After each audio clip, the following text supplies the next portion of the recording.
अस्सलामुअलैकुम। आज की वीडियो में हम बीटीसी, एथेरियम, पोल्काडॉट और कुछ ऑल्ट कॉइंस की जेनेरिक मार्केट अपडेट देखेंगे। मैं आपको बीटीसी के चार्ट में जाके बीटीसी के हाई टारगेट्स और अगर इन केस हमारे पास करेक्शन होती है तो बीटीसी की मैक्स एक्युमुलेशन एरिया हमारे पास कौन सा है जहां से आपको मार्केट में दोबारा एंट्री लेनी पड़ेगी। हम इसके बारे में डिस्कशन करेंगे। हम एथेरियम के कुछ entry points, exit points, high targets देखेंगे और इसी के साथ साथ पोल्काडॉट जो दोबारा हमारी एक एक्युमुलेशन जोन, हमारी बाइंग रेंजेस में आ गया, तो अब इसके बारे में हम डिस्कशन करेंगे कि जो पोल्काडॉट का जो बुलिश फ्लैग के बारे में मैंने अपनी प्रीवियस वीडियो में भी डिस्कशन की थी, उसके बारे में देखेंगे कि अगर हमारे पास अब ब्रेकआउट होता है तो हमारे पास हाई टारगेट्स क्या हैं। तो हम डायरेक्टली चलते हैं चार्ट्स की तरफ। सबसे पहले जो है वो हम बीटीसी से स्टार्ट करते हैं। बीटीसी के चार्ट को अगर हम देखें तो बीटीसी के चार्ट में हमारे पास 4 आवरली चार्ट में मोस्ट इंपॉर्टेंट चीज जो हमने इस टाइम पे देखनी है वो सिर्फ ये है हमारे पास कि बीटीसी स्टिल हमारे पास पोटेंशियल शो कर रहा है और पोटेंशियल शो करता करता जो है ना वो थोड़ी बहुत करेक्शंस, थोड़ी बहुत जो है ना वो विक्स क्रिएट करता हुआ हर कैंडल सक्सेस में क्लोज कर रहा है और वापस जो है ना वो ऊपर की तरफ वापस जाता जा रहा है। हमने हमारी जो प्रीवियस 2 कैंडल्स थी हमने 60K को टच किया। 60K को टच करने के बाद बीटीसी जो है ना वो इस टाइम पे अभी जो है ना वो एक एरिया में प्राइस रेंज में साइडवेज मूवमेंट ले रहा है लेकिन स्टिल अपवर्ड ट्रेंड में। अब बीटीसी की ना जो मोस्ट इंपॉर्टेंट चीज आपने देखनी है वो ये कि हमारे पास $61,000 पे बहुत इंपॉर्टेंट हमारे पास रेजिस्टेंस है। एक तो ये फिबोनाची लेवल है बहुत इंपॉर्टेंट, जो हमारा प्रीवियस जो हमने ऑल टाइम हाई जब टच किया था वहां से हमारे पास एक फिबोनाची लेवल है जो एक बहुत इंपॉर्टेंट रेजिस्टेंस है हमारे पास 60,900 के राउंड अबाउट पे।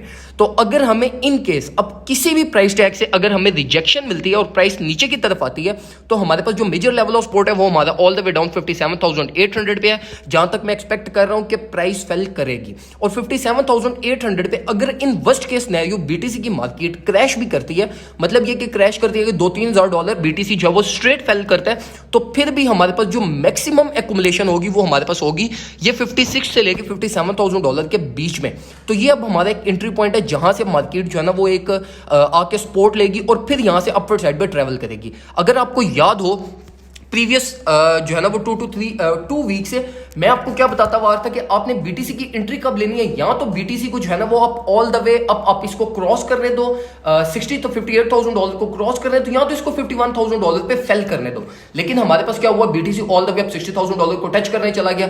अब हमारे पास वही सिचुएशन है कि हम जो है वो $58,000 की रीटेस्टिंग देखेंगे। अगर हमारी $58,000 की रीटेस्टिंग सक्सेसफुल होती है तो हम मार्केट में इसकी एंट्री ले लेंगे और हम ऑल द वे अब ऑल टाइम हाइस के करीब करीब तक या 61 से $63,000 की रेंज के बीच तक हम प्रॉफिट्स को सिक्योर कर सकते हैं। लेकिन यही हमारे पास सब कुछ नहीं है। हम वीकली चार्ट में आके मैं आपको जो है वो एक और बहुत ज्यादा इंपॉर्टेंट चीज दिखाता हूं जो आपको जो है ना वो थोड़ा सा बुलिश के जो है ना वो बुलिशनेस के आपको ग्लिम्स दिखाएगी।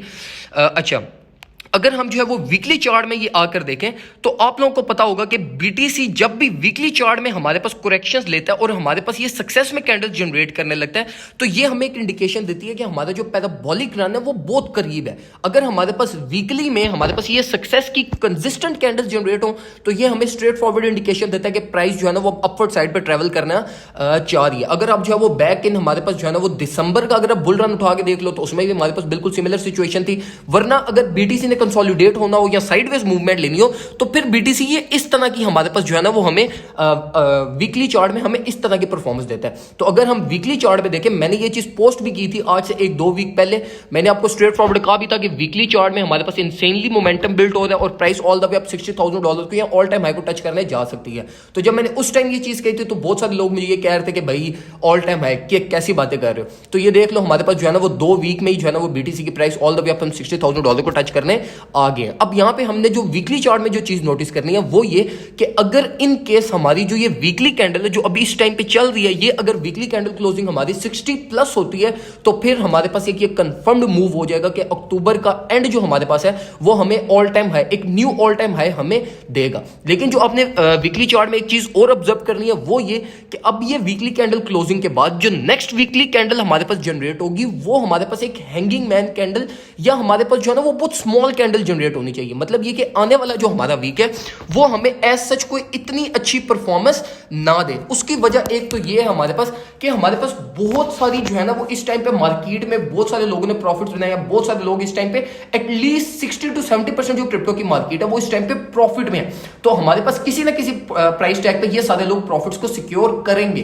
तो अगर हमारे पास ये आने वाला वीक एक साइडवेज मूवमेंट हमें शो करता है और एक हैंगिंग मैन कैंडल अगर in best case scenario hanging man candle generate करता है तो फिर हमारे पास जो पैराबोलिक रन है उसकी कंफर्मेशन हो जाएगी। उसकी वजह हमारे पास ये है कि हैंगिंग मैन कैंडल हमेशा ट्रेंड रिवर्सल होता है, ठीक है। वीकली चार्ट में हमारे पास सिग्नल्स हमें है कि ये ट्रेंड रिवर्सल हो गया हमारा और हम एक बुलिश फेज में एंटर होंगे, लेकिन कंफर्मेशन नहीं है। तो हैंगिंग मैन कैंडल हमारे पास अगर जनरेट होती है तो वो एक कंफर्म्ड सिग्नल हमारे पास हो जाएगा कि प्राइस जो है वो एक पैराबोलिक रन लेगी और हमारा जो 2021 के जो टारगेट्स थे ऑल द वे अप 100 के या 110 20 ये वाले जो टारगेट्स है ये हमारे स्टिल अलाइव है और ये हिट होंगे।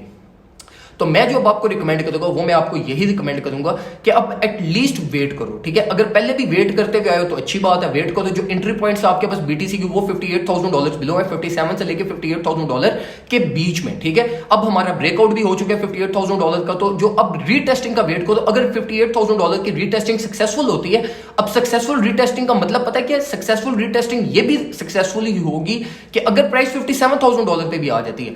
जो मैं एक्सपेक्ट कर रहा हूं वो यही कर रहा हूं कि विक्स क्रिएट होंगे और हमारी जो विक्स है वो 57,500 इस प्राइस रेंज में विक्स आके जो है ना वो ये वाले ऑर्डर्स को एग्जीक्यूट करेगी और फिर हमारा जो मेजर पैराबोलिक रन है वो हमारा स्टार्ट होगा। तो मैं आपको यही रिकमेंड करूंगा इस सिचुएशन में अभी मार्केट में एंट्री मत लेना, वेट करो करेक्शन का। 57 to 58,000 डॉलर के बीच में एटलीस्ट जो भी अपनी मेजर ट्रेड ओपन करनी है वो कर लेना। अगर हमारी $58,000 की रिटेस्टमेंट सक्सेसफुल होती है तो फिर हमारे पास कंफर्म्ड है कि जो कमिंग वीक है उसमें हम साइडवेज चॉपी मूवमेंट देख के at the end of the October हम एक knew all time high generate करने जाएंगे जो कि हमारे कंफर्म्ड मूव होगा। अगर हम एथेरियम की और कुछ ऑल्ट कॉइन्स के बारे में बात करें तो हमारे पास जो इस टाइम पे एथेरियम है, हमारे पास एथेरियम की परफॉर्मेंस हमारे पास एज सच बाकी ऑल्ट कॉइन से बहुत ज्यादा अच्छी है। एथेरियम ने इस टाइम पे जो है ना वो हमारे पास कुछ पोटेंशियल्स हमें शो करना स्टार्ट कर दी है। अगर हम जो है वो बाकी रेस्ट ऑफ ऑल्ट मार्केट को देखें तो वो इस टाइम पे डंप ही है, डंप बेशक नहीं है लेकिन वो अपने डंप जिस फेज में जब बीटीसी डंप करके all the way down 30 to 31 की रेंज में आया था, ये सारे कॉइन्स अभी भी उसी फेज में जो इनकी डंप के टारगेट थे। तो ये कॉइन्स अभी भी जो है ना वो अपने डंप को ही सर्वाइव कर रहे हैं, लेकिन स्टिल एथेरियम ने उनको आउट नंबर किया, उनको आउटलॉस किया और इनकी परफॉर्मेंस अच्छी है एज कंपेयर टू बाकी क्रिप्टो मार्केट। एथेरियम के लिए मैं आपको ये रिकमेंड करूंगा कि आप जो है वो 3700 की रेंज से अगर आपने कोई भी मैक्सिमम बाइंग करनी है तो आप लाजमी मैक्सिमम बाइंग कर लीजिएगा, क्योंकि हमारे पास अगर बीटीसी $58,000 की सपोर्ट लेते हैं तो हमारे पास फिर जो पैराबोलिक रन स्टार्ट होगा उसमें फिर यही दो कॉइन्स है जो आपको सबसे ज्यादा मैक्सिमम प्रॉफिट देंगे। ऑल्दो हमारे पास पोल्काडॉट भी एक्सप्लोर करेगा, एक्सआरपी भी करेगा, कार्डानो भी करेगा, लेकिन जो मैक्सिमम पोटेंशियल कॉइन है और जिनकी मैक्सिमम रिकवरी होगी हमारे पास वो हमारे पास यही मेजर दो क्रिप्टो के कॉइन्स है, एथेरियम और बीटीसी। तो मैं आपको यही रिकमेंड करूंगा कि जो कमिंग वीक है वो हमारा डिसीजन वीक होगा, जिसमें हमारी पैराबोलिक रन की जो है ना वो एक डिसीजन होगी। अगर हमारे पास सक्सेसफुली होती है तो फिर लाजमी अपना मैक्सिमम पोर्टफोलियो 50 to 80% जो है वो क्रिप्टो मार्केट में ले जाना, क्योंकि फिर हमारे पास एक कंफर्म्ड चांस होगा कि हमारी जो है वो प्राइस ऑल टाइम हाई को टच करने की तरफ जाएंगी। लेकिन ये चीज भी अपने माइंड में याद रखना कि इस वीक में अगर हमारे पास मेजर करेक्शन अगर होती है तो वो मेजर करेक्शन हमारे सारे बुलिश जो सिनेरियो है उसको डिस्ट्रॉय भी कर सकती है। तो इसलिए मैं आपको ये इसलिए कह रहा हूं कि आप अगले वीक का वेट करो, अगले वीक में फिर आप आहिस्ता आहिस्ता जो है ना वो मार्केट में अपनी मेजर इंट्रीज लेना। लेकिन अभी भी जिस तरह अगर आपको कोई अच्छे एंट्री पॉइंट्स मिलते हैं तो 5-10% लाजमी बाय करो। अगर हम पोल्काडॉट की बात करें तो पोल्काडॉट हमारे पास इस टाइम पे जो है वो एक बुलिश फ्लैग उसने फॉर्म किया था, जिस तरीके से हमारी एक्सपेक्टेशंस थी $42 को हम टच करने के बाद वापस नीचे की तरफ आए हैं। 38 to 39 हमारे एक अच्छा एंट्री पॉइंट है। अगर आप पोल्काडॉट्स को अब दोबारा होल्ड करना चाहते हो एट द एंड ऑफ 2021 या अक्टूबर के एंड तक ही सिर्फ होल्ड करना चाहते हो तो ये जो प्राइस टैग है 36 से लेके $39 के बीच में ये एक अच्छे एंट्री पॉइंट्स आपके हो सकते हैं। और मैं आपको रिकमेंड करूंगा कि आप कुछ ना कुछ पोल्काडॉट्स को लाजमी होल्ड करो, क्योंकि अगर इसका नेक्स्ट ब्रेकआउट हुआ तो हमारा जो अब टारगेट है वो स्ट्रेट हमारा $45 to $47 की रेंज का टारगेट है। तो ये अगर प्रॉफिट्स लेना चाहते हो तो फिर आपको थोड़ा बहुत होल्ड भी करना पड़ेगा, तो उसको होल्ड करना जो है वो वर्थ इट है, ठीक है। तो ये 36 से लेके 37-38 इस प्राइस रेंज में पोल्काडॉट को लाजमी बाय कीजिएगा। तो ये कुछ इंफॉर्मेशन थी जो मैं आपसे क्विकली शेयर करना चाहता था। मेरी थोड़ी सी तबीयत खराब थी, इस वजह से जो है ना मैं आपको अपडेट्स वगैरह नहीं दे पाया और जो है ना वो बीच में 1-2 दिन का गैप आ गया। तो खैर अपना ख्याल रखें, अपने घर वालों का ख्याल रखें, दुआओं में मुझे याद रखिएगा। Thank you so much, Allah Hafiz.